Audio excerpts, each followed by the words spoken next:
All right. We are live.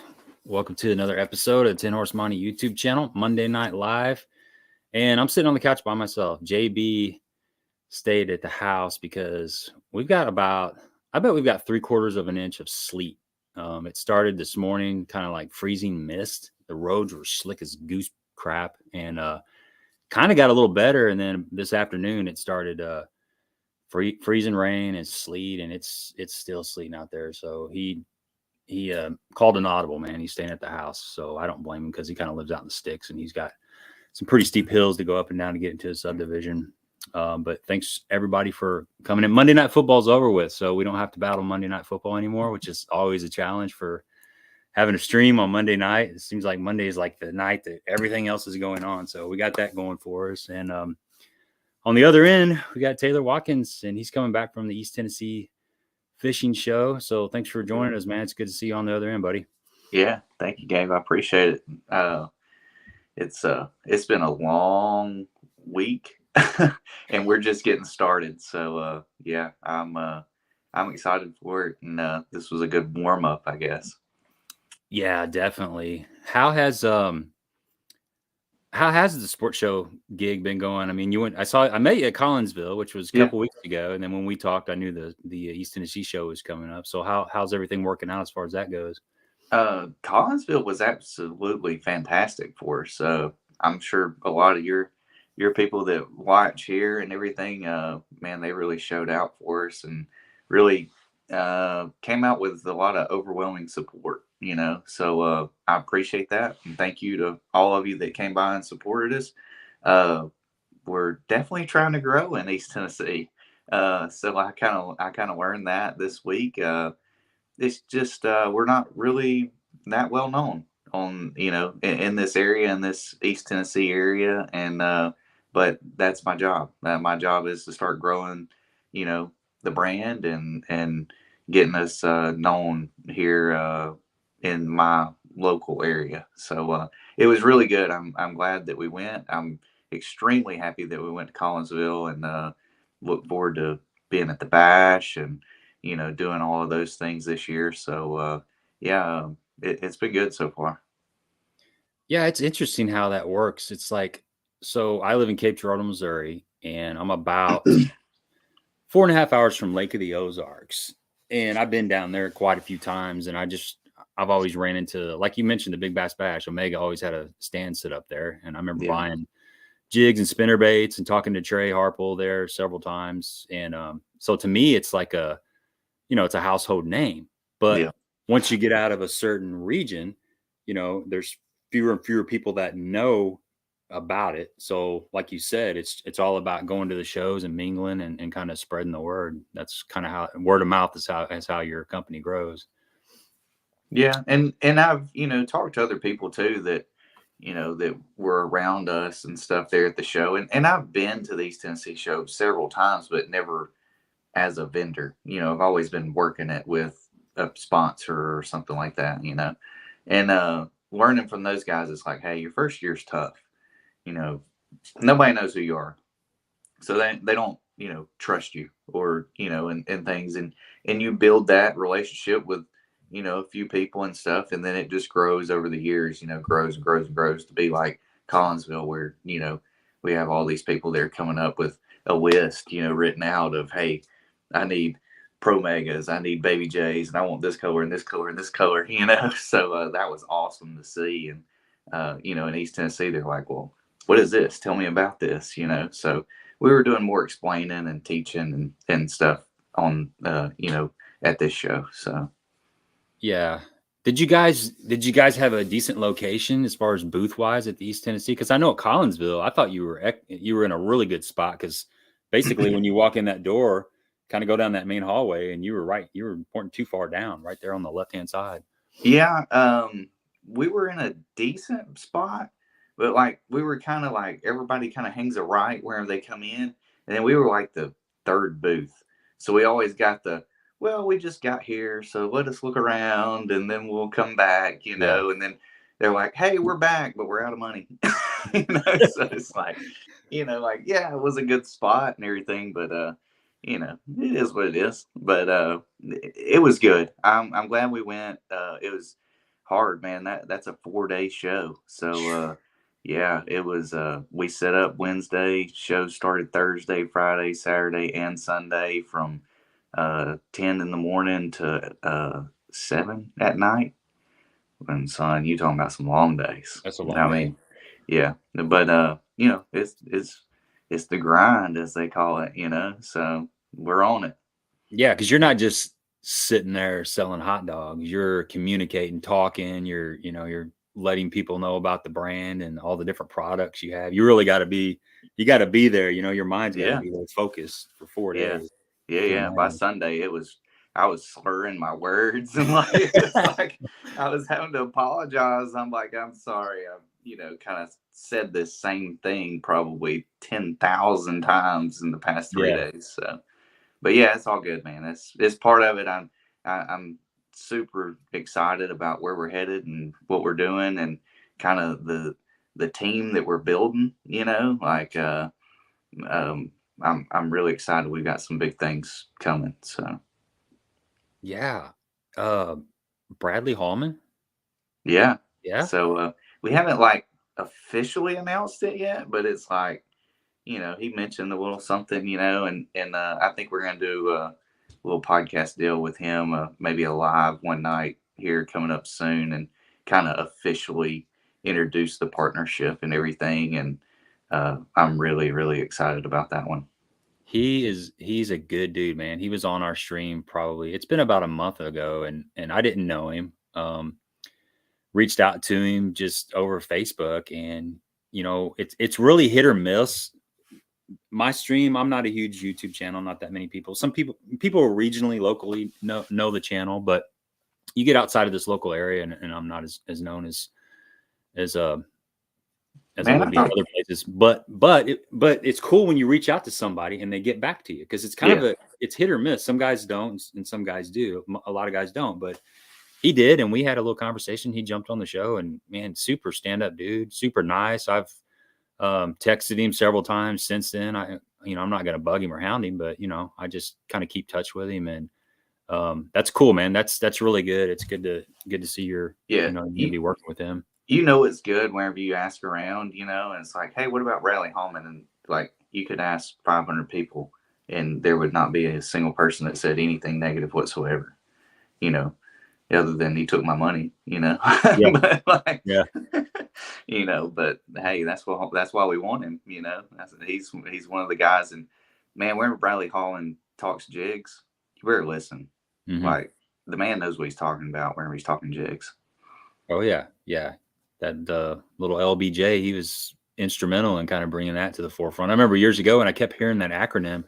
I'd see it just kind of passing in text here and there on social media, and I'm like, what the heck is an LBJ? And it took me 6 months to figure it out. But I just remember him being responsible for that in my head. And then he got me into punching because he won a FLW tour event down on Okeechobee, and that got me fired up. So I really paid attention to the kind of the rod that he was looking for.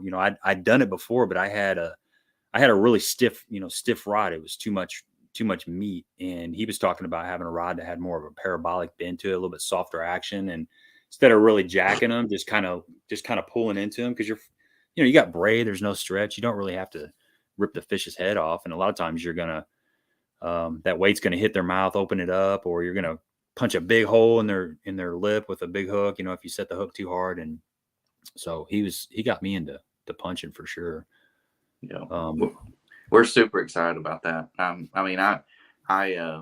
It was kind of a unexpected thing, I guess. We had talked back and forth, and man, it was like things just, all the stars aligned, as we had talked, and he's like, well, I'd love to work with you guys, and I'd love to work with you, Taylor, but I got a lot on my plate, and blah blah blah. And then like about a month later, he calls me back and he goes, hey bud, yeah, I got some open space.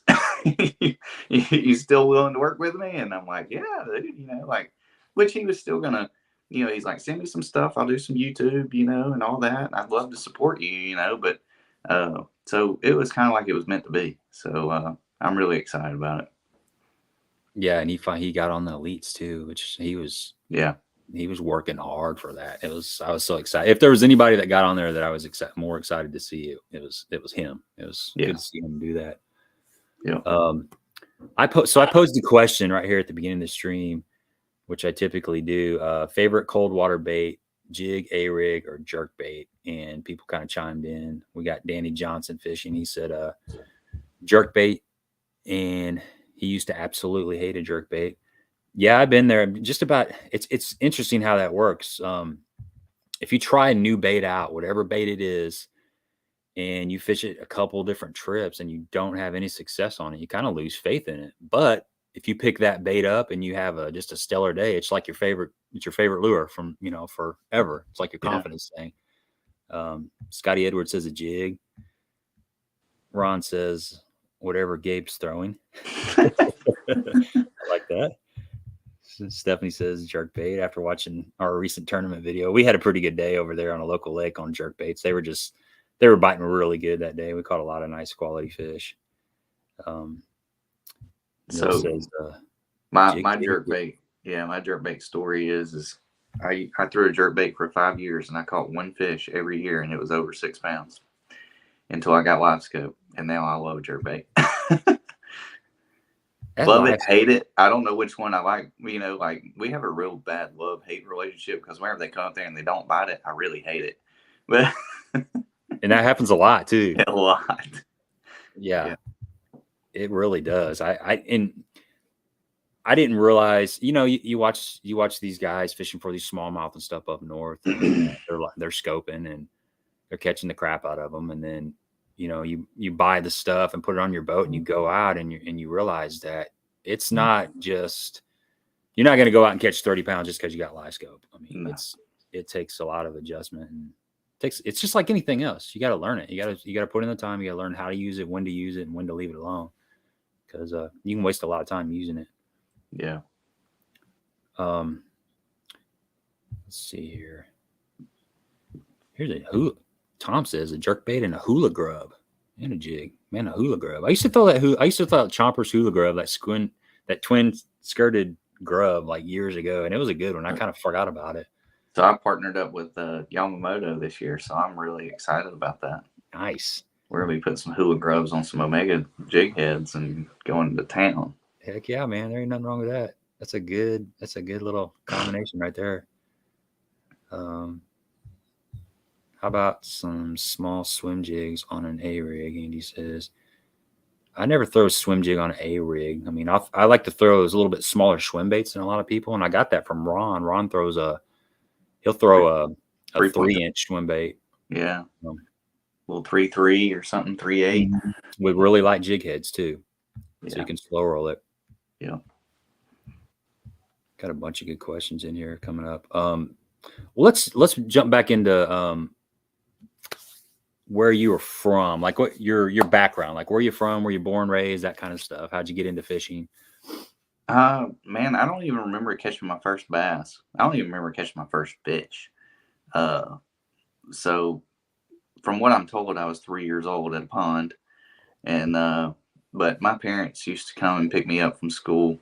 We had an old Procraft, and the old Procraft had the little bitty front deck, like the size of a little table, and then the bottom was just open, and then a little bitty back deck. So my mom and stepdad would come pick me and my brother up at school on Friday afternoon, and we would go up to Guntersville. I grew up in North Alabama, and we'd go up to Guntersville, and we'd get there about 6, 7 o'clock in the afternoon, and this was during the middle of summer. And they let us fish till it got dark, and it'd get dark about 9 o'clock. Well, they would bring our sleeping bags. So they'd bring our sleeping bags and lay our sleeping bags out in the bottom of that old Procraft and put me and my brother to sleep, and they would fish all night long. And so while we just slept in the bottom, and then they would fish all the way till daylight. Then we would wake up at daylight, and they'd let us fish for about an hour and a half, and then we would go home. And so that, I was probably, I was in kindergarten, I was little. And we just spent a lot of time on the water. Whenever I got to be about 10 years old, we got a little single wide trailer down on Lay Lake on the Coosa River. And man, I just fell in love with it. I wanted to be down there every chance I could get. That was, it didn't matter 4th of July, Memorial Day weekend, every single weekend, any chance that we got, we were down there. And, that's really where I just fell in love with fishing, and then started tournament fishing, and started fishing TBFs, and came up through the TBFs, went to nationals, and then to Costas from there, and just kind of kept making my way up, and every time I would move up, I'd get my teeth kicked in for a year or two, and then I'd start making some top 10s and top 20s, and then finally we moved into the NPFL, and it was the NPFL was really, really good to me. Yeah, you've been on a tear, man. It's been exciting to see somebody come in and really excel. I was, like I told you earlier, I was watching that Kissimmee video a while ago, and I hadn't watched it. I was just kind of doing some research, and that was exciting, man. It's like that I watched the day 3, and you went out there in the morning, and you're fishing, just looked like you were fishing 50 yards from Ron Johnson right there. Yeah. And you're in this little cut, and you were talking about you had seen fish on the live scope the day before, and they wouldn't bite, and they were just kind of set up on the outside of those pads, and it wasn't too long, and they were biting, and you were just whacking on them, and you had 5 in the boat just pretty quick, and then you loaded up on a freaking what a Fat Cat called it, a Girth Brooks or something, I think. Yeah, your rod just loaded up, and then like I was telling you, it sounded like your rod snapped, but you said it, it kind of hit the side of the boat because the hook popped out of the fish's mouth. But man, that was like a bang up morning, man. It was exciting. Yeah, it was a phenomenal day. I mean, I found those fish during practice, and they were kind of schooled up out on the little point there, out in front of that little cut. And day 1, they were just loaded. And me and Ron Johnson really put a hurting on them, that first day. And then day 2, the wind started blowing really, really hard. And I mean, there was 2-foot waves just crashing in there on it. And I had kind of made a little adjustment. And I'm always thinking about, like, where are they going to go? What are they going to do if this happens, or when this happens, or whatever? And, I could see that in behind that that lily pad line and that grass line there, the water it wasn't calm, but it wasn't just crashing waves, And so I just kind of stuck my nose in there on day 2, and I could see them. I could see them on live scope. And like you said, I think I caught 3 off of the little pads down through there. And I don't know if it was more of a timing deal, maybe. Like if I had found them earlier in the morning, I think the fish had already moved. I think if I would have found them earlier in the morning, I probably could have caught them pretty good on day 2. But yeah, they had repositioned, and then of course on day 3 that wind laid down, and they just stayed in that little cut. And I pulled up on the main little deal that me and Ron were fishing first thing that morning, and live scoped around. And I mean, there was a few fish out there, but they weren't set up. And I stuck my nose in that little ditch, and I scoped over to those pads, and I turned around and told my cameraman, I said, "It's about to go down." And he was like, "Well, you're live." And I mean, I fired that worm over there and never hit bottom. And I mean, it was just on like Donkey Kong after that. Yeah. It was exciting, man. I kind of felt bad for Ron because he was just like sitting there watching it all go down. And it's like that just shows you how important it is to be in the juice. You can be right outside of it and it's not happening, and then you're just a few yards off from really making it happen. Yeah. And presentation too, I mean, me and Ron had a little different setup that we were throwing, and I think that made a big difference as well. Yeah, he was Carolina rigging, I believe. Yeah, that's right. I was throwing Texas rig, so. Yeah. Trey's on here. What's up, What Trey? up, Trey? Even fellas. Glad he could finally put some baits and reels down and join. Yeah, take a break, man. You need a break. Dude, you want to know the last time I went fishing? You just watched it on that video. Are you serious? Dang, you've been working, man. I think I've been one time. Like I went one time over Christmas break or New Year's or something like that. Like, yeah, buy you a business in the fishing industry, you'll never go fishing ever again. I can only imagine. I can only imagine. Yeah. How did you? Yeah, Jerry Hall says Hallman is solid. Yep, definitely. So, how did you get involved with Omega? You've owned the company for. Did you buy it like last summer, maybe June, July, something like that? Yeah, in July. Yeah. Okay. Was that So something you were seeking to get into a tackle company, or just kind of present itself? no. um God has a funny way of working, I guess. So we me and my wife, whenever we started NPFL, we rented our house out Airbnb and pretty well lived in a camper for almost a year and a half.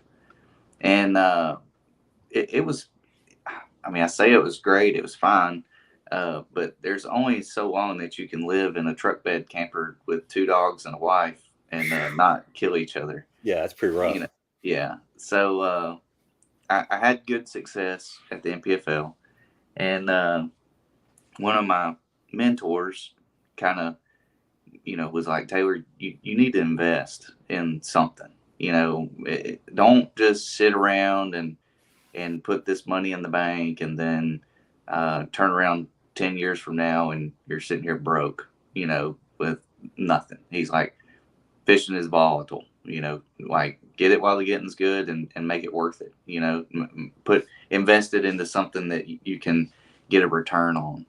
And so we talked about building a rod company and starting a rod company.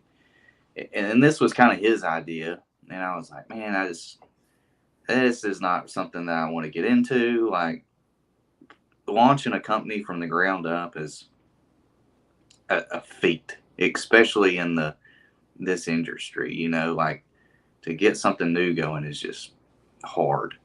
And so I wanted to invest into real estate. And I was kind of bouncing around the ideas. Well, we've got about 3 acres here where we live, where we were renting our house out already. And I was like, well, I'll just put in a couple of cabins, and we'll rent out the little cabins and do this little deal or whatever.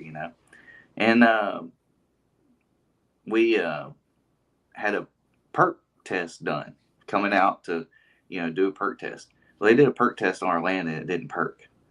And I'm like, okay, well, that's out the window. What are we going to do? And all be if Brad didn't call like the same day. And he's like, hey, I got a proposal for you. I'm like, what's that? And he's like, well, me and Michelle are thinking about selling Omega. And we think you would be a good fit. And we've heard that you were interested in investing into something, let's talk.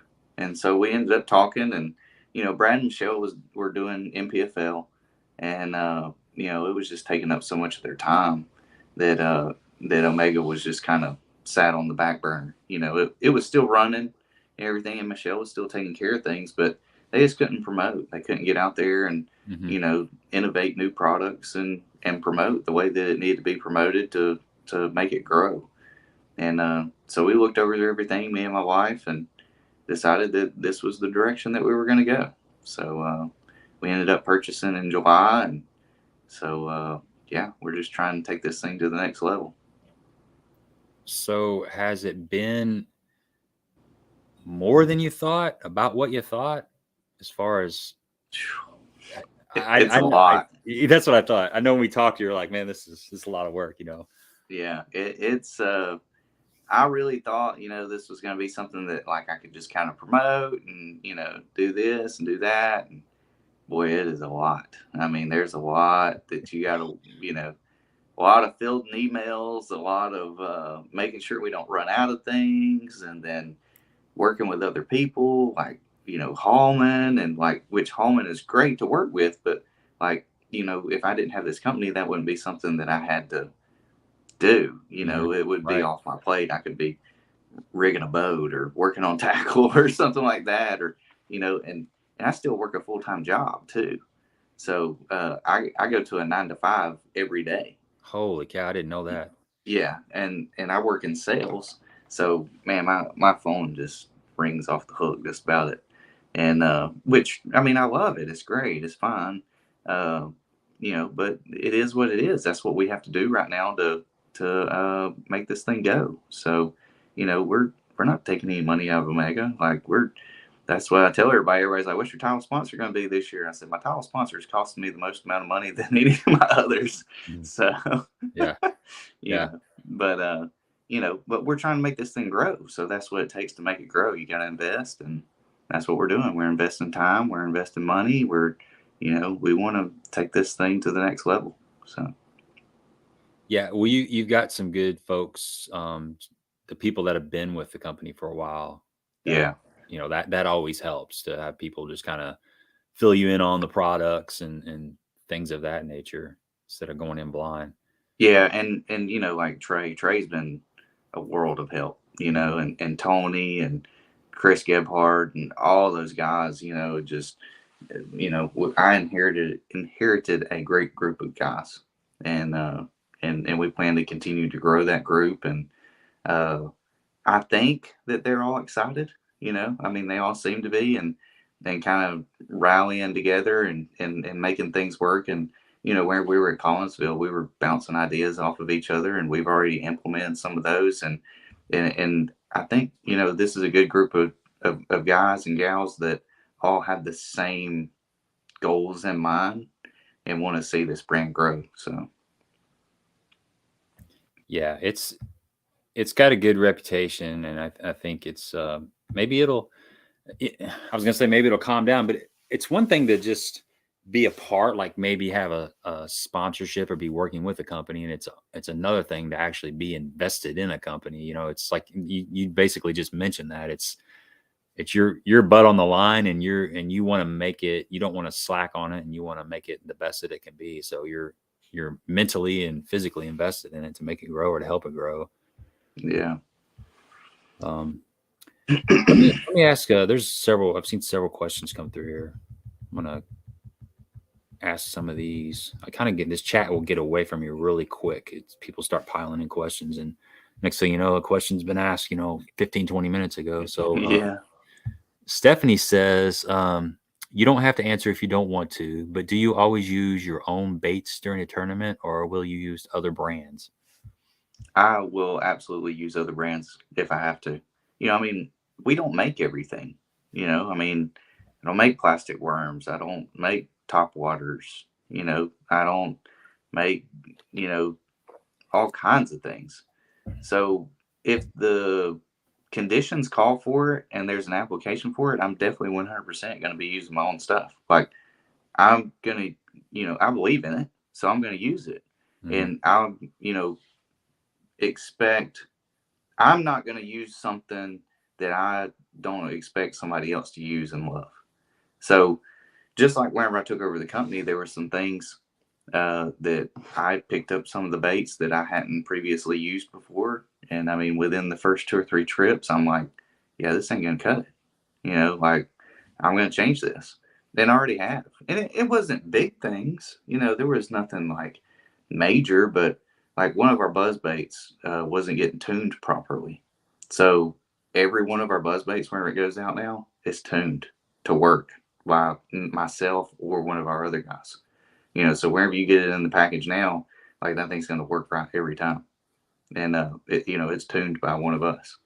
And so, it was things like that I noticed. And I really think that's things that are going to make a difference down the road. But yeah, to answer your question, I mean, if there's an application that I don't have something that I can implement, something that I can use, just like at Kissimmee, I mean, yeah, maybe I could have threw a jig in there on those fish and caught them, but dude, the worm was working and I wasn't going to change it, Yeah. So, I mean, where there's $50,000 on the line, promote a product a little bit or catch fish to win $50,000, I'm going to lean towards 50K, Yeah. So, you can worry about that promotion later. Yeah, that's right. So, but yeah, that's a good question. Yeah, I'd agree on that. That makes sense. And I think most fishermen do that when they try to make the product that they have confidence in work. And most of the time it does, but there are specific instances where maybe there's a slight color variation that's working for some other reason, and their company doesn't carry that exact paint. The bait's not painted exactly the way that they feel. And confidence is everything. If you get a few bites on a certain color and man, you're fishing for $50,000. You're gonna try to block that live camera in the back as much as you can and keep Well, on fishing. yeah, and it's like I've told Hallman and I've told Zach Burns this both. You know, in order for us to make this company successful, I need them to be using our baits. Mm-hmm. But what I've got to do is, you know, right now I would say with the amount of baits that we have and the technique specific things that we have, I would say that those guys are probably using our stuff 25% of the time. And it's my job to make it to where they're using our products 80% of the time. And then whenever they finish in the top 10 or they win a tournament, I've got an 85% chance that they're using my baits instead of a 25% chance. And if I make my baits that much better than everybody else's, then I know for a fact that they're going to be using mine. So that's kind of the perception that I'm taking towards this. Yeah, so probably 5 or 6 years ago, I was using several of the mega jigs, like that baby J. Mm-hmm. That little baby J, that's a bad little jig. I love that. I fish mainly with Cumberland Pro Lures now because I'm working with them. But prior to that, I've got several Omega jigs still in the box in there. I've caught a lot of fish on them. But I remember that baby J, man, when I needed a bite. Yeah, Man, that sucker, what is that, 5/16? That yeah. I like that Okeechobee crawl color. You could put a little small trailer on there and just flip it around, and you're going to get a bite on it eventually if you keep it in your hand. It's a good little finesse bait. Yeah. Randall says, what's Taylor's favorite trailer for the jig? I would say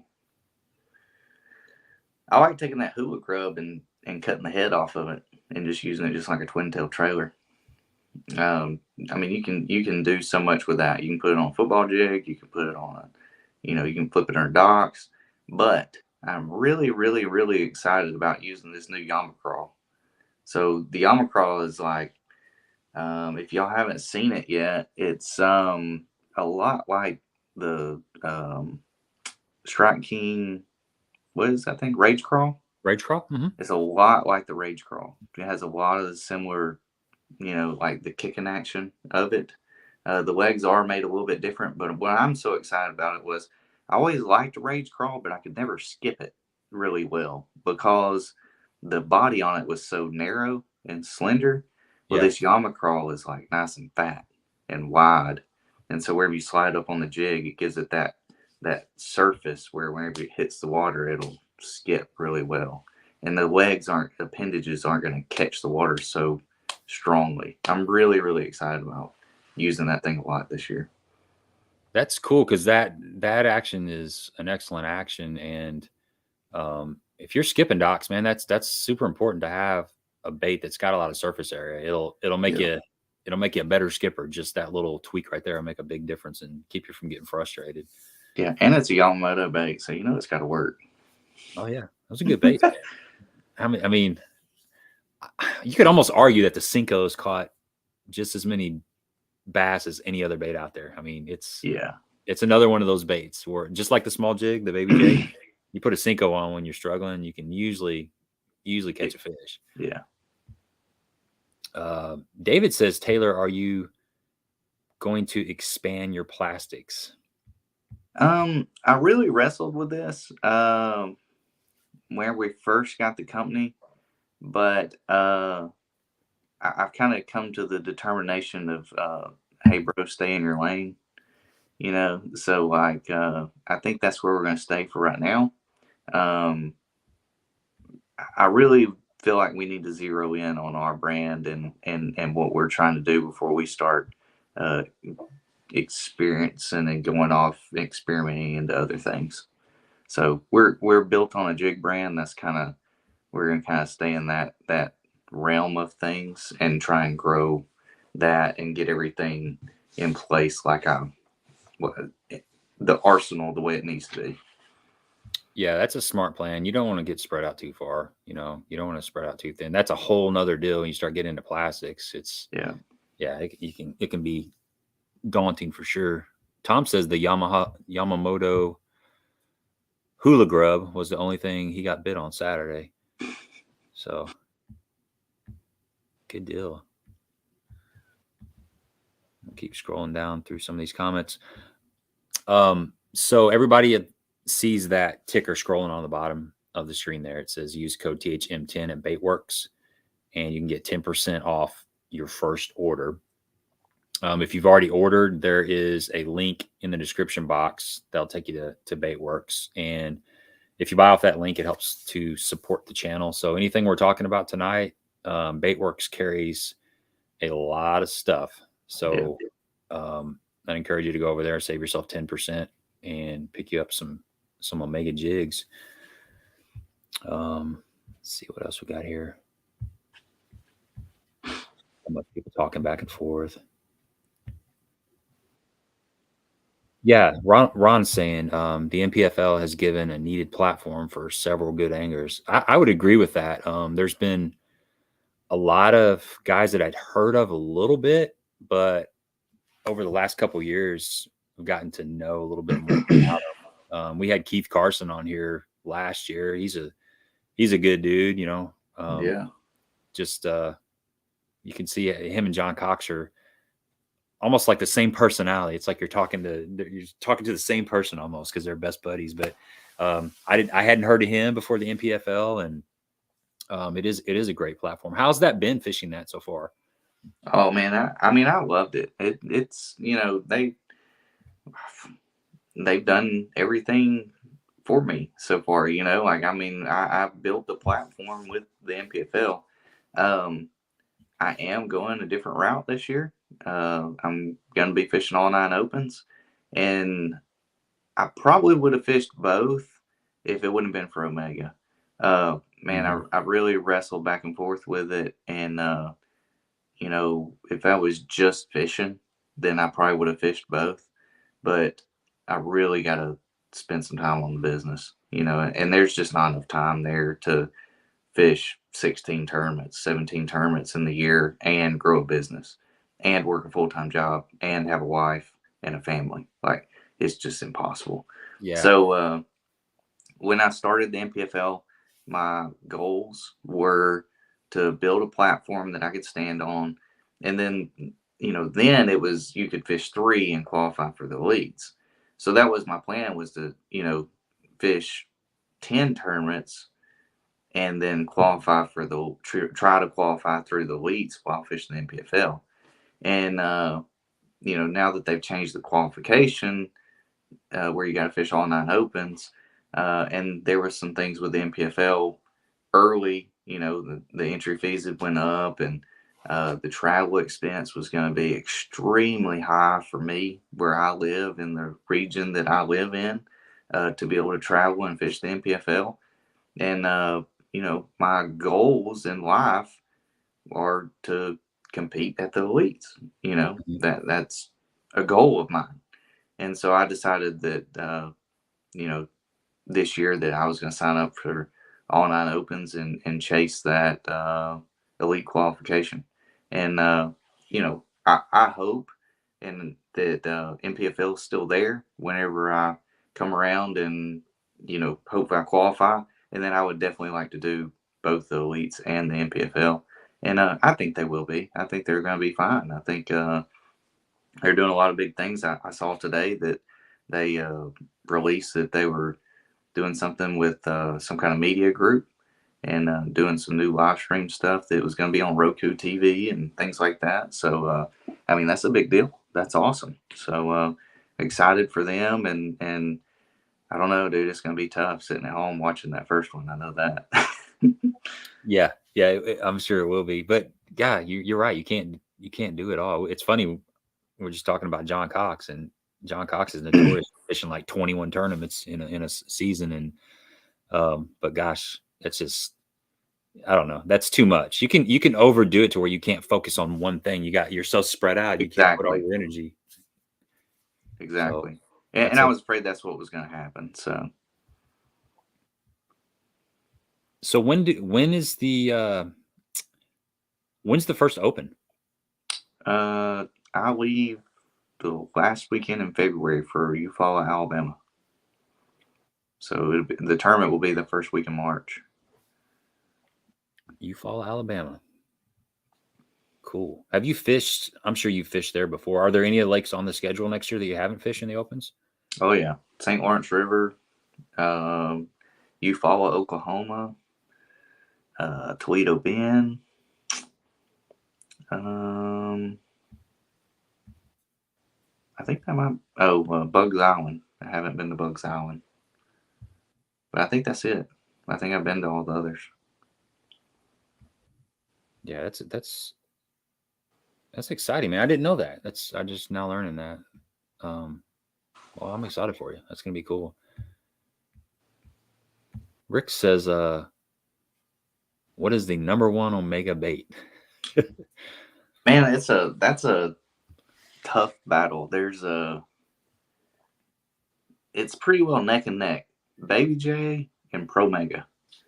The 3/8 Pro Mega like really, really does well. And just for an all around flipping, skipping, casting jig.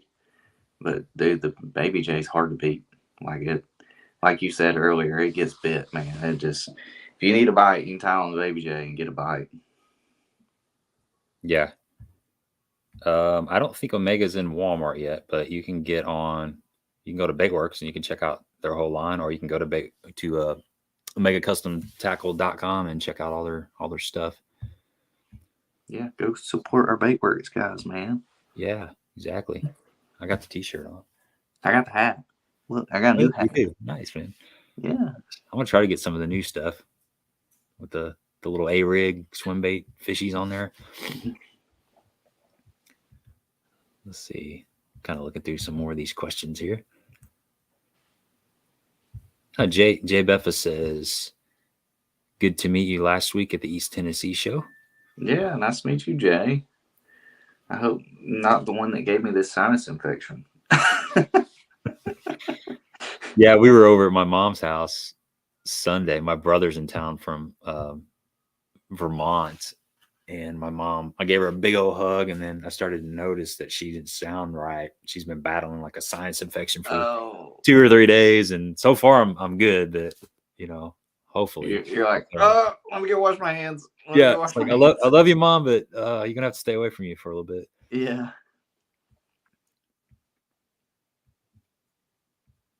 Trey says the half-ounce. Half flip Rapture Genesis TI salvation here lately has been nuts for us. I was going to ask you about the Genesis TI or spinnerbaits in general.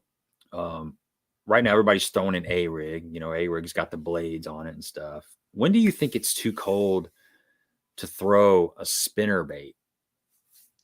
Never. Really? So I'm high 30s. Is that too cold?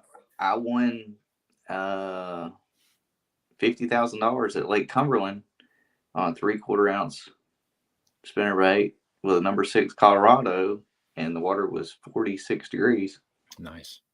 So and I caught 2308 and lost a 5 or 6 pounder. So I'm not gonna say never, but yeah, definitely that mid 40s is probably gonna be like my cutoff. Mm-hmm. Like it gets below that, I'm gonna be like jerk baiting or a jig or something. You're gonna want to slow down a little bit. Yeah, that's what I would say too. I always like to ask people that fish a lot more than I do, just to make sure that there aren't certain situations where I've kind of ruled out baits. I know around here locally, I've had a couple late winters, late winter. I was going to say early spring, but I'm talking February when the water's 42, 43 and real muddy. And that jerk bait bite kind of not really going on. You can slow roll a big spinnerbait like you're talking about. You might not get a lot of bites, but you're going to catch better than average fish. It's not something you're going to go out and catch 20 fish on, but you might catch 3, 4, maybe 5 that weigh 20, 25 pounds if you hit it just right.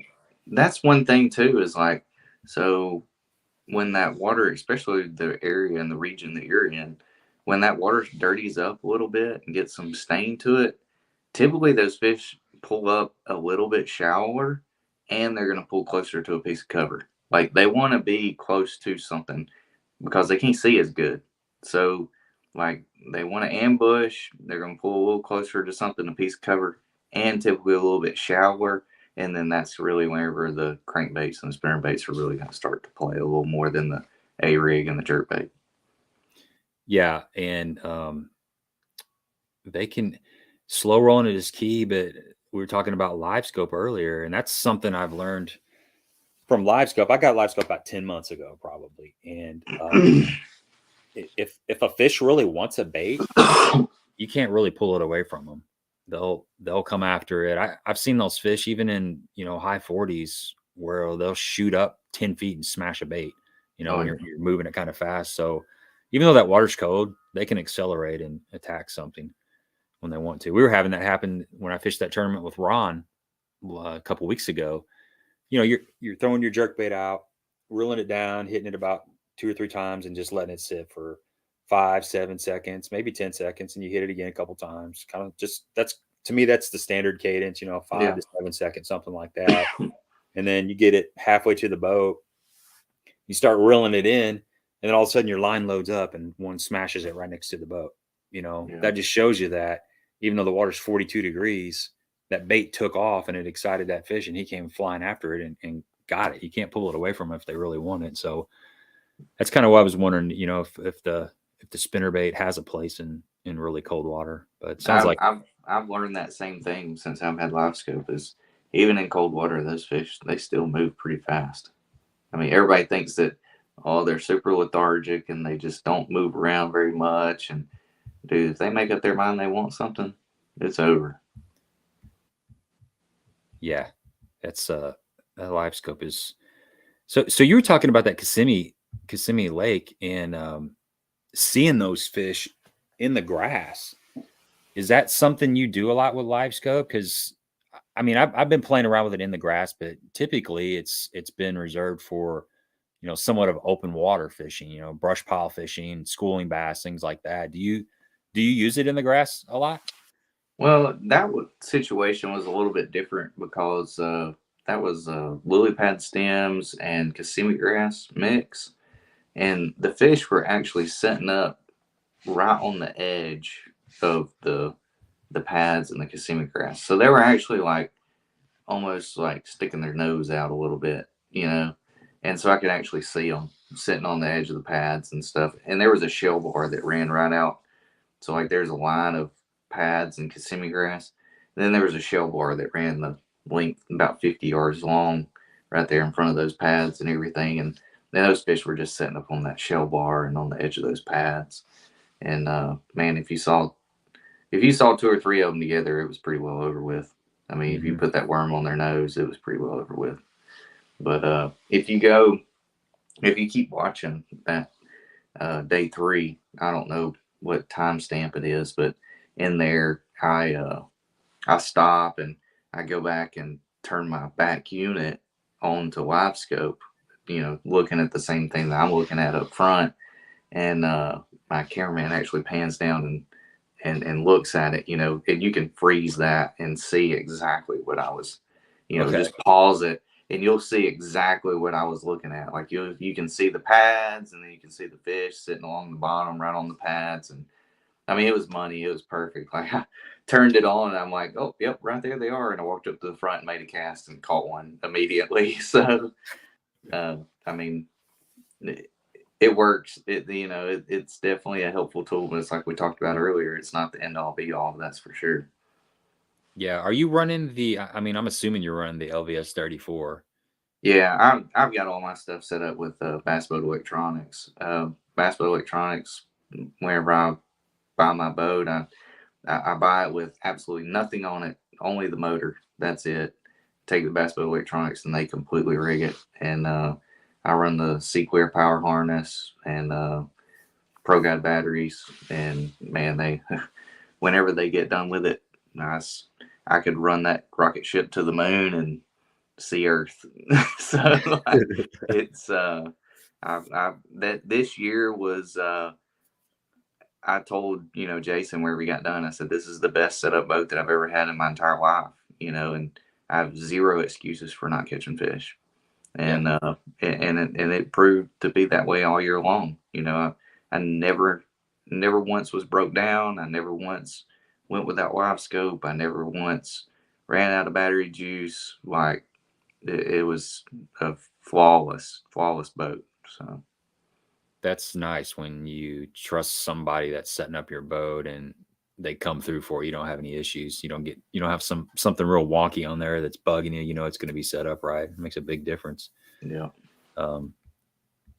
What's up, Rich? Good to see you on here. He's in Ohio. So did you have the LVS 32 before the 34? So yeah, like for probably a month, I guess, in January of last year, February, I had the 32, and then I guess about March or so, I got the 34. But yeah, there's it's good. There's a noticeable difference. It's yeah, and I've sat beside guys like I kind of run around with Mark Schillings on the NPFL, and me and Mark were I think we were at Hartwell, and I had just got the 34, and we were sitting there side by side before blast off, and he puts his trolling down, I put mine down, and he like hops over my boat, and he's like, "Dude, mine doesn't look anything like that," you know. So yeah, it's good. And Jason and them, like I said, that they know what they're doing, you know. So he's like, you know, you need this setting and this and this and this and this is what you need, you know. And pretty much wherever I get it, all I have to do is just kind of adjust sensitivity and play with TVG a little bit, you know, and stuff. And I mean, they've pretty well got it set up. So yeah, that's nice. Announcement real quick. We are going to be doing a giveaway here shortly. And the way the giveaway works, we got a lot of new faces in here. I'm going to make a reference to Sasquatch. So when you hear the reference to Sasquatch, guess a number between 1 and 200, and Taylor's guessed a number, and I've written it down right here on this paper. So when you hear Sasquatch, guess that number between 1 and 200, and whoever guesses that number is going to win some swag from Omega.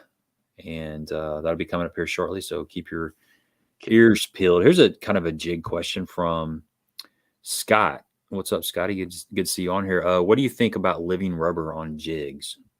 it definitely has a time and place. I mean, I don't think that it's an end all be all. You know, if you're not throwing living rubber, you're not going to get a bite. No, that's absolutely not true. But I think in certain situations, especially on around pressured fish, I think it makes a big difference. But I'm also a very firm believer if you're not throwing bait where the fish are, you're not going to catch one. So it's true. You can't argue with that. Cannot argue with that. You can throw living rubber all you want, and unless you're throwing it around fish, they're not going to bite. Yeah. Here's a question from Brian. Brian says, "Are finesse jigs as effective as they were a few years ago?" Oh, absolutely. More so now than I think they were then. That goes back to the pressured lake thing. You know, I know a lot of guys that are on tour these days that were, man, I don't throw nothing but a half ounce or bigger jig, and I want the biggest pork chunk I can find and the biggest trailer, and I want the gaudiest mop jig that I can put under there to, you know, this past year it was, hey, you got any of those little 5/16 finesse jigs? And I'm like, what? A 5/16 finesse jig? I'm like, thought you were like 25-pound test and 7'6" meat stick. You know, he's like, man, I gotta get a bite. You know, so yep. Yeah. So definitely, I would say that finesse jigs are more important these days than they ever have been. I would agree with that 100%. And they catch big fish too. Just because they're small does not mean that they won't catch big fish. Some of the biggest bass I've caught have been on small jigs, especially in the winter. And I think, you know, one thing about a finesse jig is it kind of forces you to slow down, especially if you're used to flipping a half-ounce jig or casting a half-ounce football jig or a 3/4-ounce football jig. You start throwing a little 5/16 around, and you got to fish. You got to lighten your line a little bit. You're not going to be throwing it on 17 or 20. You're going to be throwing it on 12 or 15 most of the time. A little bit lighter rod. You know, I tend to fish a 7-foot medium heavy is perfect for my finesse jig fishing, but it causes you to slow down because you want to feel that bottom. And if you fish it too fast, that light jigs just, you're going to lose contact with the bottom. So it's great. It's kind of like like a 5-to-1 reel. A 5-to-1 reel is going to make you fish slower, even though you think you're fishing faster. That finesse jig is going to make you fish slower to keep in contact with the bottom. I do the same thing with the shaky head. A lot of times I'll go with, in the wintertime, I'll go with an 1/8 ounce shaky head, maybe a 3/16 ounce shaky head. It makes me fish it a lot slower. And you're going to get a lot more bites if you kind of downsize your package and slow your presentation down and go with a little bit lighter line. Because the fish they're still feeding. They have smaller feeding windows in the winter, but they do still feed. But a lot of times you got to give them time to get to the bait. That's why a jerk bait, not only is a jerk bait, it's great because the fish suspend a lot in the wintertime, but it's a slower presentation. They hear it, they see it, and it just sits there for 7 seconds. And that bass's brain's kind of slow because the water's cold, and it gives them time to get over there and look at it. Same thing with that finesse jig. You work it real slow, it's kind of catching his attention, and he'll get over there and he'll eat it up. But if you're moving it too fast, you're probably not going to get bit. I mean, that's not always true, but most of the time. I also like to think about it sometimes, like, say you're sitting there watching TV and somebody's dangling a ball in front of your face. It's like, gosh, that's annoying, and you'll just kind of like turn. Well, they keep doing it and they keep doing it. Well, what eventually are you going to do?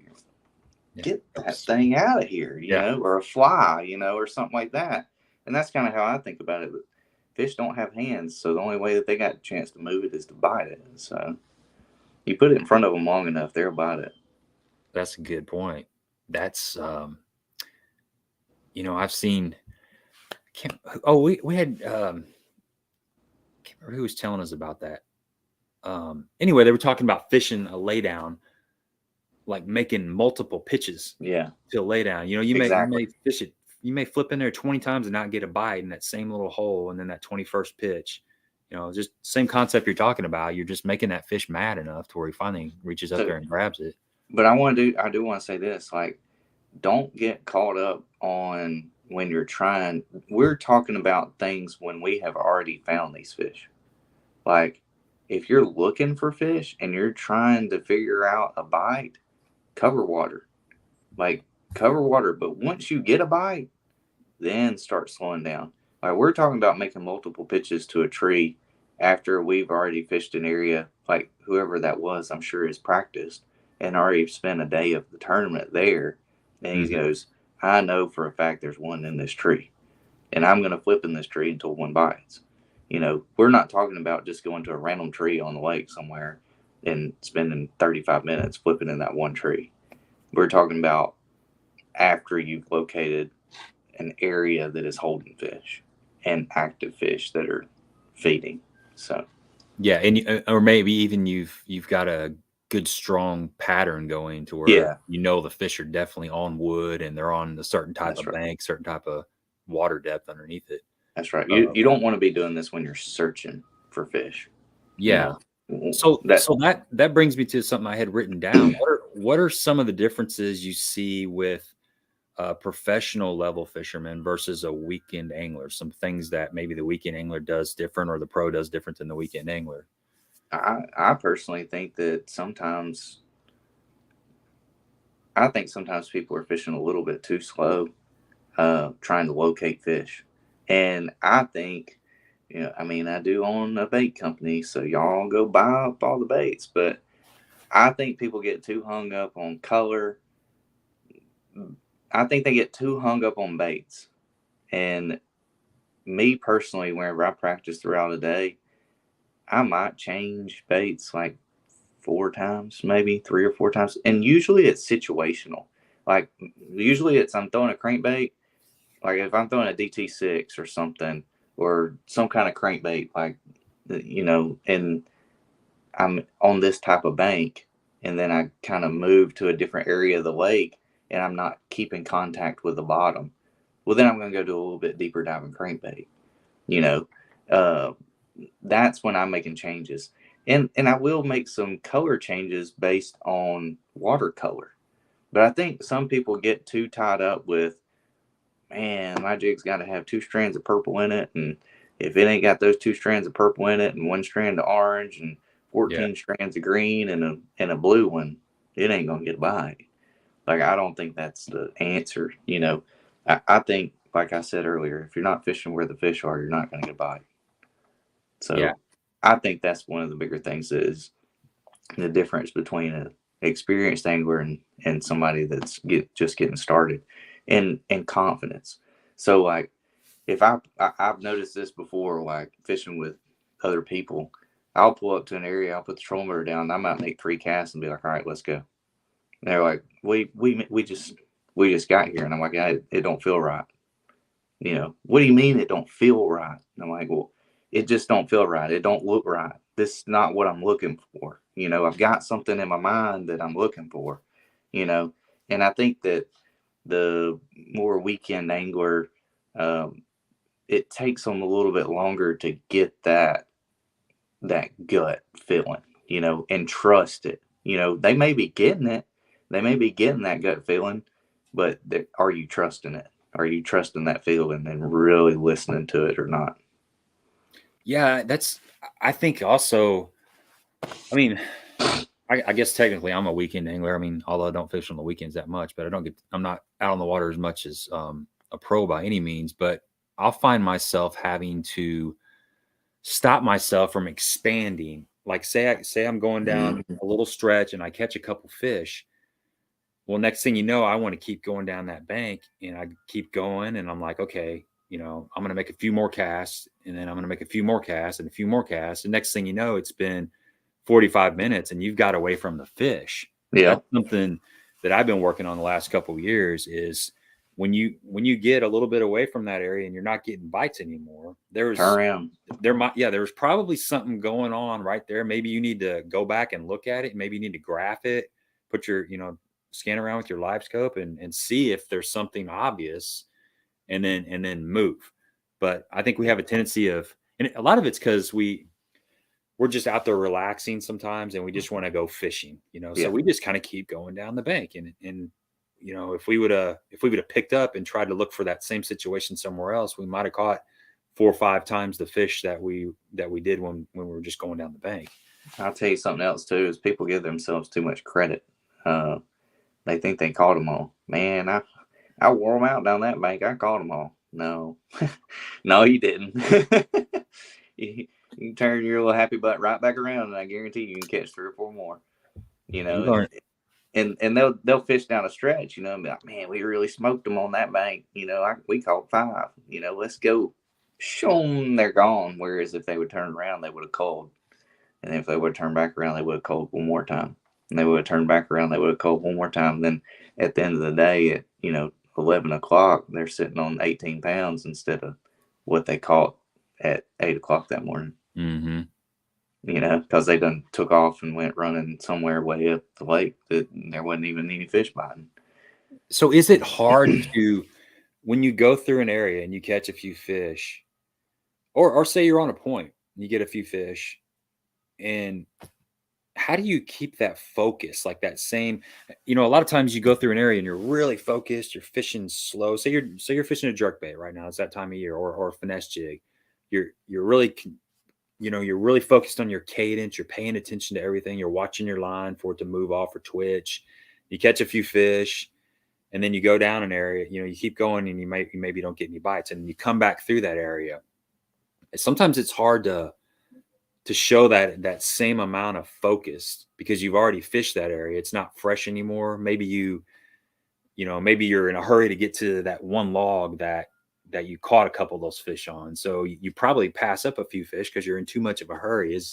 That's the mental part of fishing. Is that just takes practice, or? I like to cycle things. So, and what I mean by that is, like, I may not crank up and move, but like you said, I'll fish down the bank and a little ways, like if I'm getting bit and I bam, bam, bam, bam, bam, and then I go like 10 minutes and don't get bit, like I'll turn troll motor on 100 and run back down, all right, I got my last bite right here. Let me start back. But there's always a feeding window, you know, but later in the day, sometime there's going to be another feeding window there. So I'll just cycle back through it. You know, I may come back and hit the same little stretch 3 times throughout the day. You know, I may go run over here and hit this, and 2 hours later, just cycle back through. Now, am I saying that you're going to go back down that little stretch and catch 5? No, you might go down that stretch and only catch 1, but it could help you. You know, that 1 might call you up 2 pounds. And then you go run over here and you go run for 2 more hours and fish around. And if you don't find something else, you come back to it.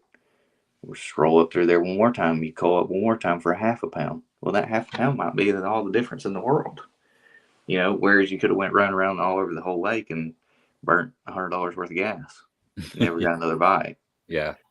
But it's all situational, you know. I mean, you got to determine whether there's a group of fish there or if there's just some singles, you know, that you're picking off.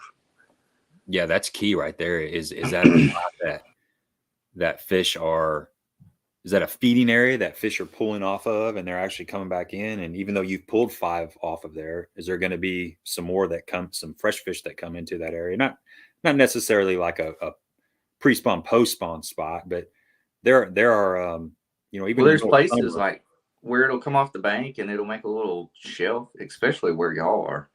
Like, it'll come off the bank and it'll make a little shelf and then another drop. And now that we've got live scope, you can see this amazingly. But I kind of put this together in my mind before live scope with 2D.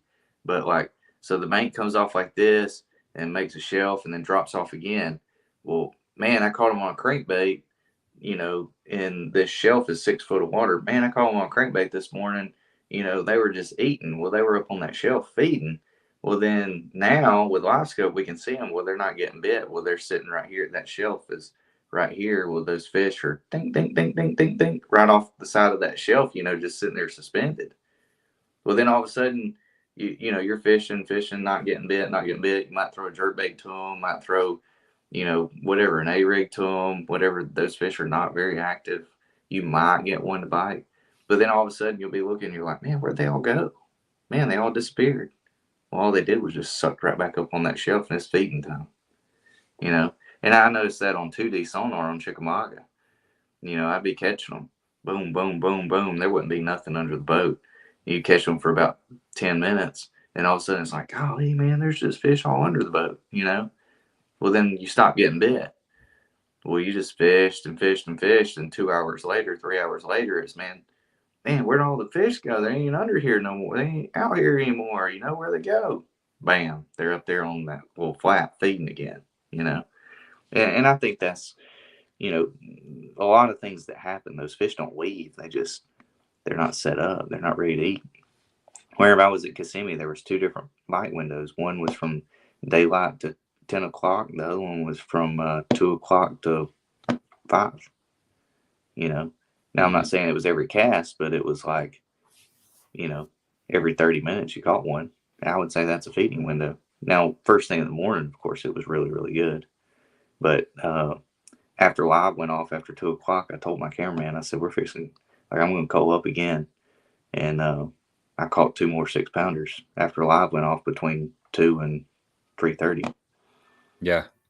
So I would call that a feeding window. You know, I didn't get a bite from 11 to 2. But I never moved. I literally stayed on the same 50-yard stretch for 2.5 hours and never got a bite. And then at 2 o'clock, I think it was 2:10, I caught like a 3-pounder. And then at like 2:30, I caught a 6 something. And then at like 2:50, I caught another 6. So. Yeah. Well, that right there is one of the really cool things about live, you know, live tournament feeds. I'm thinking of like the BPT, Major League Fishing. They'll have all the different angles. You see those bite windows. Well, any live, even Bassmasters, but you see those dead periods, and there's nothing really going on for several hours. And that happens to us when we're out on the lake. We're fishing. We're fishing. We're not getting bites. You know, next thing you know, you're cutting off this bait and you're trying something and you're going through trying to find that magic bait that you threw in the boat like 7 months ago because somebody told you that they caught some fish on it and some weird color, some weird shape, and you just know that that's going to work. It's still not working, and next thing you know, you're kind of spun out. But it's just a bad bite window. They're just not biting a lot of times, and you got to kind of work through it. You should be eating peanut butter and jelly sandwiches instead. There you go, hydrating and eating some food in your gut. Yeah, that's right. Or taking a little run. And it takes time. So, I mean, I wouldn't say that I wasn't successful, but I wasn't like extremely successful locally because I only got to fish on Saturday. That was it. Like I literally fished on Saturday, and I would go practice for a tournament the weekend before. Well, it would take me, like it would take me till 12 o'clock to figure it out.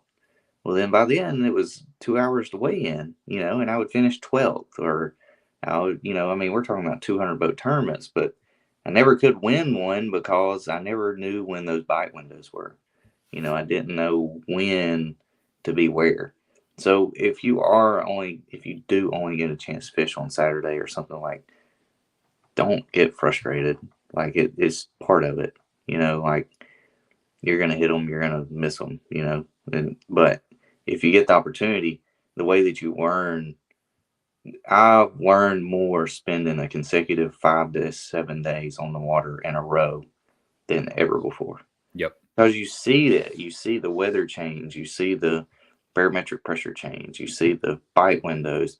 Okay, well, I know I'm not going to get bit until, I'm not going to say not going to get bit, but like, I need to be on my best stuff at 1 o'clock. You learn those kinds of things throughout 5 to 7 days instead of just going out on Saturday and being like, man, they were here last week. Well, yeah, they were there last week, but they've done moved 500 yards down the bank, so. Yeah. And you get, kind of locked in after a couple of days. You get that first day, you might be kind of, maybe you got some stuff in your head, and you just you're kind of getting into the groove of things. And that second or third day, you kind of settle down and your spidey senses are tingling, and maybe you can get locked into what's actually going on in the lake. And it's hard to just put your boat in the water for 6 hours and then leave and come back a week later or 2 weeks later and expect, to hammer them again. It changed, other than maybe the middle of the summer and the middle of the winter. It's changing a lot almost all the time. Even on a small body of water, it still changes quite a bit. TB says, which is better, hair jig or rubber skirts? I've never experimented with the hair very much. As far as like just a regular flipping jig goes. Now I do throw a hair jig. We are on the Tennessee River, so yeah, I do throw a hair jig, out on the ledges. I seen you pick that up. You picked that up one time at Kissimmee. You made one cast with it, and you put it back down. Yeah, that was I threw it a little bit. Yeah, I threw it a little bit more than that, but I don't know, man. I don't know why they wouldn't bite it. On day one, I had threw them in my live well, and they were eating, I guess, like alewives or something. They were like about that long. Like they'd spit them up in my live well. And so that's why I tied that thing on. And I was like, man, if I, maybe if I would throw it in there wherever they were feeding really good, I probably would have got bit. But it was like kind of that, well, it's kind of got slow. Let me try this kind of deal, Stephanie says, why does a jig work when it's cold, but a Texas rig doesn't? It's funny. I had this conversation with my buddy Ron that I fish with a lot. We're throwing 10-inch worms in the summertime, but we don't throw a worm at all in the wintertime. I mean, I throw a shaky head a lot. I catch a lot of fish on a shaky head, but I hardly ever throw a Texas rig worm in the wintertime. And I don't know that they don't work. I don't really know. I mean, yeah, I'm sure it does, but I don't know. I mean, that's a really good question. I mean, I'm like you. I don't really throw a Texas rig worm very much during the winter, but I guarantee it does work. Like, I mean, just Zoom don't not sell worms during the winter. I can promise you. Yeah. Somebody's probably just wearing them out on a big 10-inch worm in the wintertime. Yeah, they're just laughing at us going, yeah, y'all keep throwing that jig. Keep throwing that little 5-inch finesse worm. You know this guy? I do. Let's see here. Yeah, once you start getting that jig, hanging that jig, man, it's definitely a confidence bait.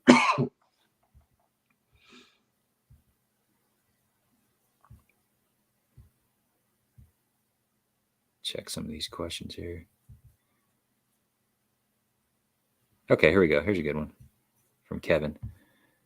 How much do you rely on live scope to locate bait balls and fish open water? Me personally, I don't very much. This is something that I really want to get better at. I've got some really good lakes around here nearby to do it on. I'm really close. When I say really close, probably an hour and 45 minutes from Del Hollow, about 30 minutes from Norris, about 40 minutes from Cherokee. So yeah, it's definitely something that I want to get better at. But I made live scope kind of fit my style of fishing.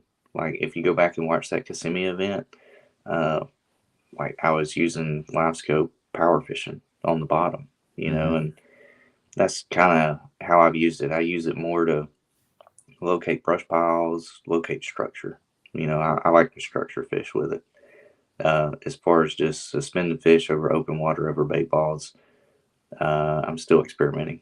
So I'm still learning all of that stuff, which we're always still learning, but it's definitely not one of my strengths. Yeah, I see Pole Bender on here. She's from down in the Bull Shoals area, and I fished with Del Coven down there a couple, 3, 4, 5 weeks ago, and that right now those fish are out really deep. You're fishing over 90 to 100 foot of water, and using your live scope to well, you're side scanning first, and when you find bait balls, and you're using your live scope. But he uses 2D a lot. He fishes right under the boat using 2D, throwing like a jig and wrap or a Demiki style bait. I think the plastic he uses is made by this guy named Tater. He calls it what's he call it? A tater jig or something, but just a little minnow bait. But he uses that 2D more than he actually does the live scope. And when the bait kind of starts moving off, then he's using that live scope to pan around and find the bait again. And once you find the bait, you put that live scope out there about 140 feet, and you locate your bait balls, and then you put your trolling motor on high and get up to the bait again. And then he goes back down to the 2D. So there's still a place for everything. There's still a place for that 2D, just as much as there is a live scope. It just depends on the lake that you're fishing. And it's, I use it the same way. I use it just as much for, locating brush. Like a lot of times when I'm going down the bank fishing, if I'm pitching a grass line or I'm throwing a top water or whatever, every once in a while I just kind of pan the head of the trolling motor out and just kind of look around and see if I see anything. Because a lot of times that small stuff, you miss it on your side scan, or it's in an area where you're typically not scanning. You're just fishing. And if I see something juicy, I'll just troll over there and I'll drop a waypoint on it. And maybe some other day I'll come back and just, make a milk run of all the new cover that I found just using my live scope. It's a great tool it's multi-purpose for sure.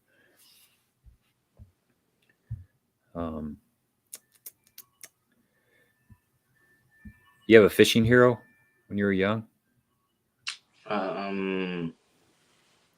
Yeah, I would say I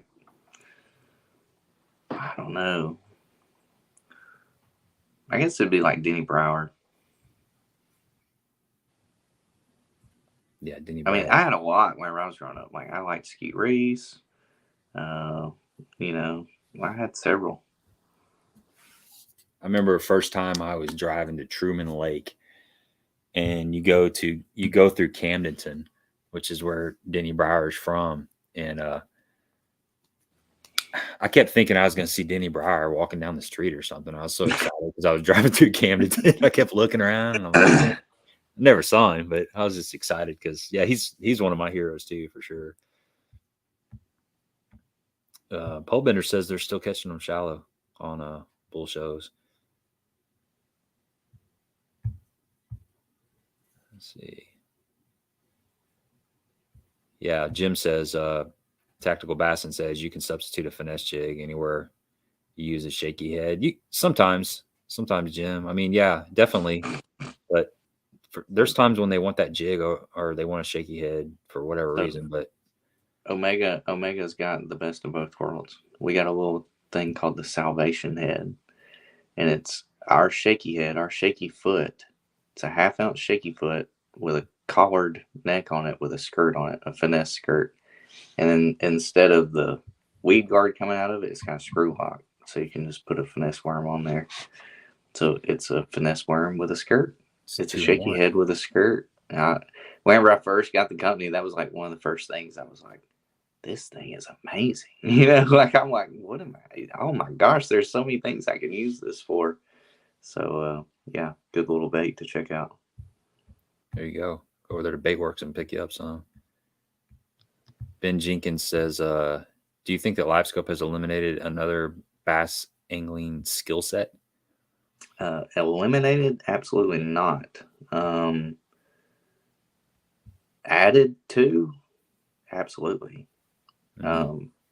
I mean, I still go down the bank flipping and pitching, you know, and catch them.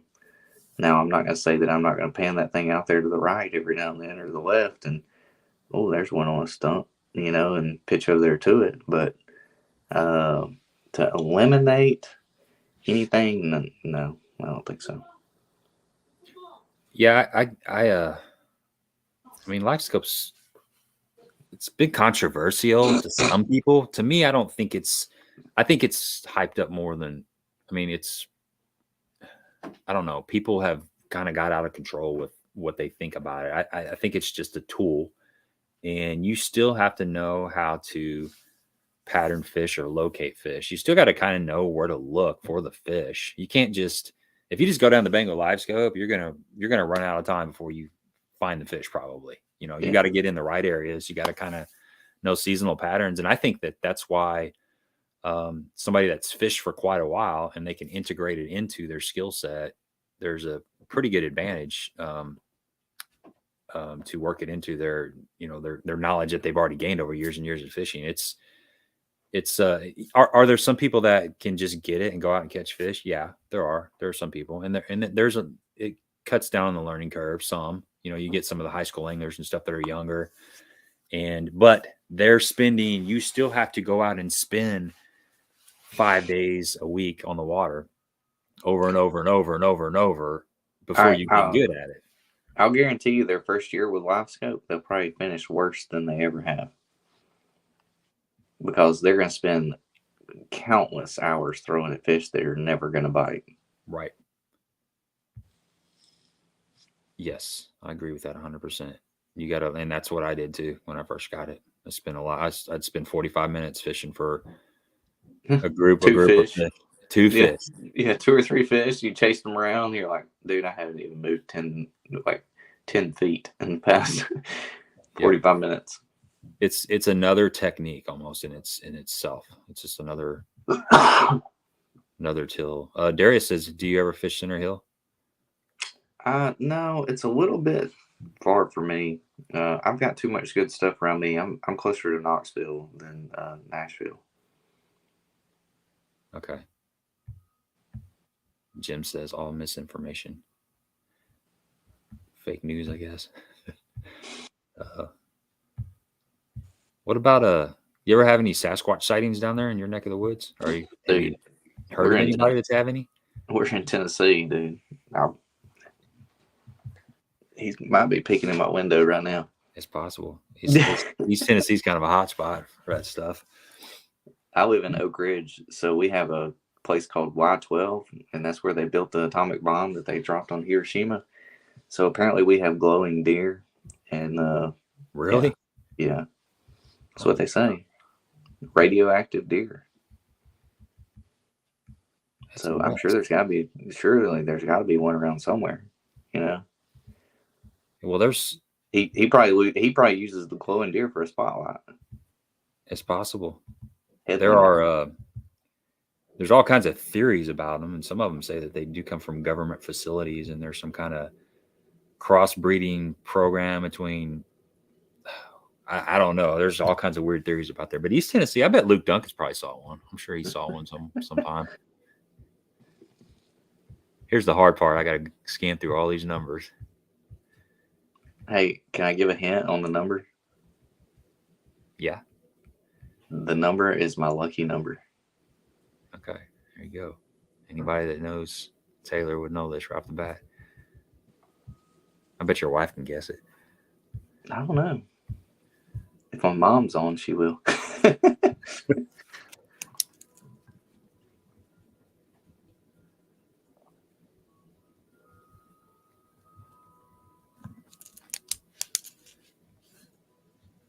You got one? You got favorite jerkbait color? Random question. No. No. Whichever one they're biting. Yeah, exactly. I like there's a bunch of different people that make it, but like the chartreuse belly with the like kind of clear side and the blue back. What is that? Everybody calls it something different. 6 Cents calls it wasabi or something like that. I was thinking stain reaction, but that's not that color. It doesn't have the blue back, I don't think. Wasabi or something. It's like a purple back, more bluish purple back. Yeah. I need to experiment more with those bright bellies like that. I tend to get hung up on I like a white belly a lot. I got a lot of confidence in that white belly, but that Table Rock shad is a good color too. I catch a lot of fish on that color. You throw that 6 Cents provoke? I have, but I'm waiting to get some scope sticks, man, from Bill Lewis. I'm ready to get mine. I haven't gotten any yet. I'm ready to go play with them. Yeah, it's cool to get new stuff. I don't have any of the scope sticks. They've come out with a lot of good baits though. Yeah, Bill Lewis has last couple years. I got some of the I don't know. Mark Daniels Jr. had a little crankbait. Yeah, the MR6. Yeah, it's a nice looking little bait. Yeah, we have a winner. Bonfire Fishing. All right. Congratulations. Send me your shipping information. You can get a hold of me at Gabe Montgomery Fishing, or 10 Horse Monty on Facebook, 10 Horse Monty 6 on Instagram. And I'll get that over to Taylor. Let's ask. I'll find a couple more questions, man. Then we'll wrap this up. I know you're a little bit under the weather. It's been fun and covered a lot of ground. I got to get to the bottom of all these numbers now. It's gonna take hours. Drop some nuggets, man. Oh yeah, it's good stuff, man. Really good stuff. So, are you do you have a travel partner for the opens, or how's that going to go down? So, me and Mark Schillings are teaming up as far as like going to help each other out on the water and stuff. Just kind of break down practice and whatnot. And then Trey Swindle is going to stay with me in the camper. Nice. So that'll be interesting. I like Trey, man. He seems like a good dude. Yeah, Trey's a good kid. So, yeah, I'm excited about that too. It'll be fun. Yeah, that is exciting. Yeah, Rich says Table Rock shad. I've been catching a lot of fish on that color lately. Although I brought Pro Blue out. Pro Blue is one of those colors that I hadn't fished it much the last couple of years, but man, they've been biting it lately. That was I just want to go fishing. When are you going to be able to go next? I'm leaving. I'm actually coming to your neck of the woods Wednesday to pick up my new boat. What are you getting? Camus. Nice. You going to Boat Works? Yeah. And then I'm coming back, and then Bass Boat Electronics will get it rigged up. And then I guess I'm going to head to Toledo Bend and do a little riding around. I don't know how much fishing I'll get to do, but we're going to do a little stump jumping, I guess. Yeah. I've heard that place is pretty rowdy. Danny wants to know, any new baits in the works? Oh, yes. Oh, yeah? A little teaser? Yeah. Cool. I can't promise. I mean, like, we're taking our time. Mm-hmm. You know, it's not going to be like, I'm not going to rush anything out there just to have a new bait. But yeah, we're definitely working on some things. It's exciting. I want, like I said earlier, I want it to be right, you know? Yeah, I agree. When you roll it out, you want it to be, it needs to be ready to roll when you roll it out. That's right. What's the max depth you will fish a jig? I mean, I fish a jig now in the 20, 30, 30 35, foot. 40. Yeah. Just bump up the weight, go to 3/4, put it on 15-pound test. And Hey, you get that 7/8 Pro Mega, chunk it in whatever brush pile you can find down there. yeah, you could fish that in the ocean. Yeah. Biggest blade you use on a spinnerbait? We have been putting a number 7 on our 1 ounce, and I did that for this East Tennessee show, which I think it's on our website. I'm pretty sure you can get a number 7 on our website. But I built some up for the East Tennessee show, and boy, they went like hotcakes. So, and I guess on a 1/2 ounce, we've been playing with it some. I've been, rigging up some different blade combinations and stuff on our spinner baits. And like a 5 and a 4 works really, really well on our 1/2 ounce spinner bait. So, yeah, Brian, I fished a 7 a lot of times in those situations we were talking about earlier where we got really staying cold water. I'll throw a 3/4 ounce spinnerbait with a size 7 blade on there and just really slow roll it. I like a white and chartreuse, and I put a big swim bait on the back of it, just to increase that profile and to kind of slow it down. Gold, I like gold or copper blade. I prefer the hammer blades. I don't know that it matters, but just something with a big thump. But normally like a 6 is the blade size that I use for that same scenario. But I made up a bunch of blades or a bunch of spinner baits a couple years ago, and I put some 7s on a couple of them. when I say 7, I'm talking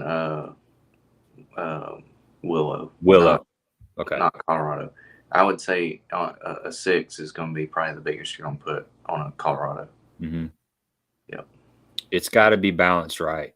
That's right. Big of a blade on You don't want it rolling over. No.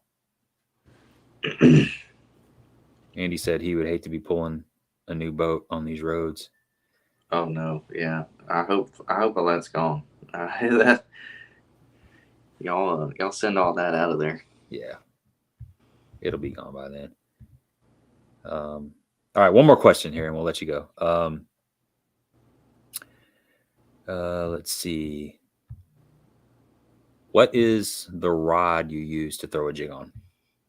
So, the rod that I won all 3 NPFL tournaments on is a 7.3 medium heavy, and I am using Stick 5 rods. So they're a new rod company out of Arkansas, and I'm throwing the 7.3 medium heavy, and I'll switch just a little bit. They've got one that's called the 1, and it's a little bit softer tip, and that's kind of the one that I'm throwing spinnerbait on. And then as far as the jig goes, they have a flipping jig rod, and it's a 7.3 medium heavy. The 1 is a fast tip. The other one is a moderate, and that's my go-to. I mean, you cannot go wrong with a 7.3 medium heavy. If you're gonna buy one rod and do everything on it, it's gonna be a 7.3 medium heavy for me.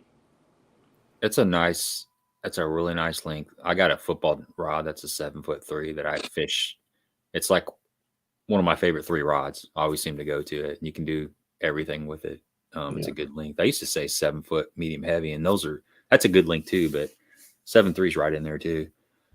Yeah. I'm one of these guys that I'm usually like, if I'm flipping or pitching or skipping or something, it's going to be like 3/8 or heavier, So if I went down like throwing the 5/16 or something like that, I might shorten it up just a little bit, just to accommodate for that finesse type jig. Yeah. But you can still get away with it. It'll still be fine. Mm-hmm. All right, man, let's wrap this up.